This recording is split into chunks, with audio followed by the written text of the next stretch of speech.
আমার সোনার বাংলা বৈষম্যের ঠাঁই নাই, প্রতিবাদের ঠাঁই নাই। আমার সোনার বাংলায় অবৈধ কালো আইন মানি না, মানব না, অবৈধ কালো আইন।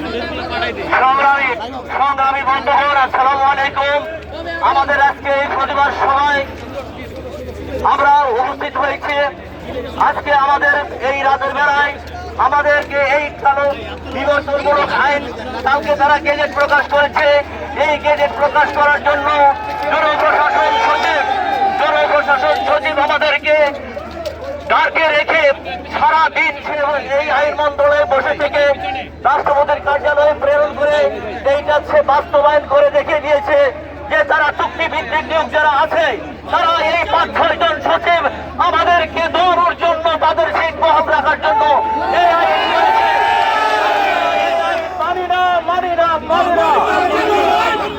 আমরা যে দেখেছি কালকে যে জনপ্রশাসন সচিবের বিরুদ্ধে একটা মামলা হয়েছে, একটা মামলার আসামি কিভাবে সচিবালয়ে বসে অভিযোগ করে। আমরা মিডিয়ার ভাইদের মাধ্যমে জানাতে চাই এই মামলার আসামি হয়ে জনপ্রশাসন সচিব কোনোদিন এখানে বসতে পারে না, আমরা বসতে দিতে পারি না। আপনারা মিডিয়ার মাধ্যমে প্রচার করেন একজন মামলার আসামি সচিবালয়ে বসে কিভাবে এই কালো আইন বাস্তবায়ন করে। এই কালো আইন বাস্তবায়ন করেছে শুধু তাদের সিটকে পাকাভুক্ত করার জন্য, আমাদেরকে দমন পীড়ন করার জন্য, আমাদের উপর অত্যাচার করার জন্য। আজকে ইতিমধ্যে আমাদের বিভিন্ন মন্ত্রণালয়ে আমাদের নেতা কর্মীদেরকে আটকে রাখা হয়েছে। তাদেরকে বলা হয়েছে তোমরা রুম থেকে বের হবে না। ওই সমস্ত মন্ত্রণালয়ের সচিবদের উদ্দেশ্যে বলছে আপনারা আগুন নিয়ে খেলছেন, আগুন নিয়ে খেলবেন না। এই আগুনে আপনাদের হাত ছারখার হয়ে যাবে। আমরা দমব না, আমরা জেলে যেতে রাজি। আমাকে হুমকি দেওয়া হয়েছে, আমাকে রাতে তুলে নিয়ে যাওয়া হবে।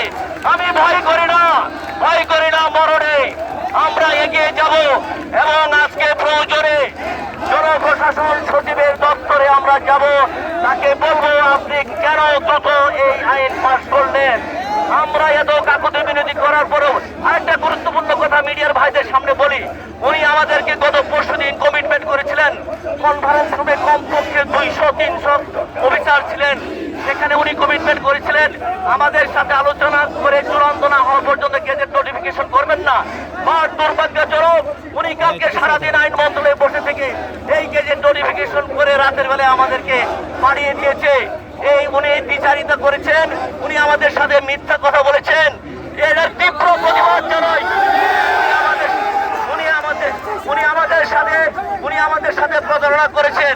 তার প্রমাণ সেদিন ওখানে অনেক অফিসার ছিলেন, তারা জানেন উনি কমিটমেন্ট করে সেই কমিটমেন্ট রাখেন নাই। অতএব সামনের কর্মসূচি আমরা এই আন্দোলন জোরদার করব যতক্ষণ পর্যন্ত এই আইন প্রত্যাহার না হবে। এবং আমরা অত্যন্ত দুঃখের সাথে জানাতে বাধ্য হচ্ছি যে কয়জন সচিব এই আইন প্রণয়নের সাথে জড়িত আমরা তাদের পদত্যাগ চাই।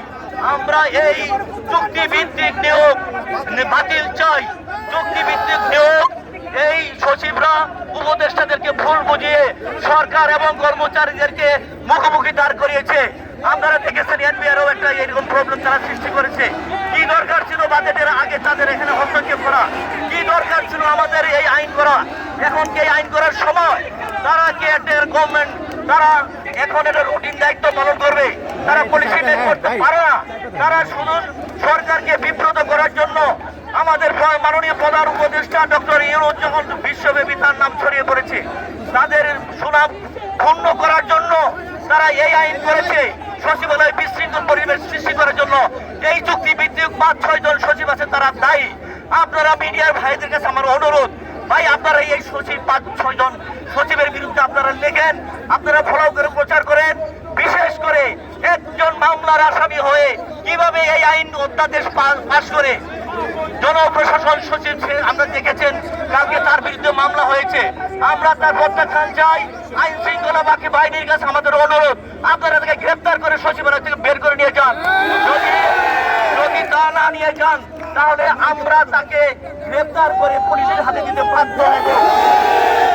জনপ্রশাসন সচিবের কাছে আমাদের আর কিছু চাওয়ার নাই, পাওয়ার নাই। আমরা অনেক কাকুতি মিনতি করেছি, উনি আমাদের সাথে প্রতারণা করেছেন, মিথ্যে কথা বলেছেন। এইটা সচিবালয়ের কেউ মেনে নিতে পারে না, পারবে না।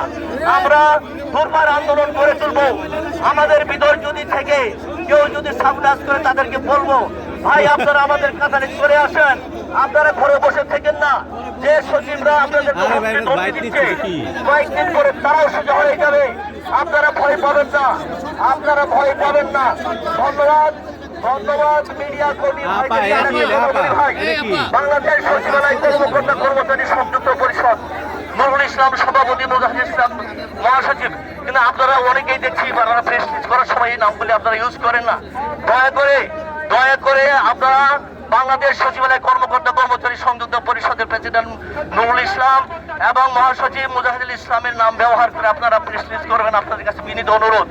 এবং আমাদের কর্মসূচি চলবে এবং আরো চলবে। আপনাদের সকলকে অসংখ্য ধন্যবাদ। আসসালামু আলাইকুম। আমাদের